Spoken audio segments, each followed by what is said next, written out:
Nasa dulo ka naman. Dito ka.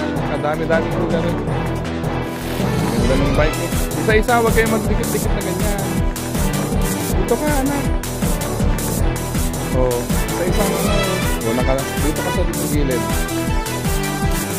Ayan. Dito sa kabila. Aray. Nasira pa yung bike.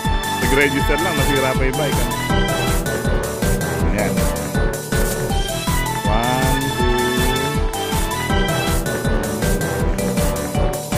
Apa? 1. Tingin kayo.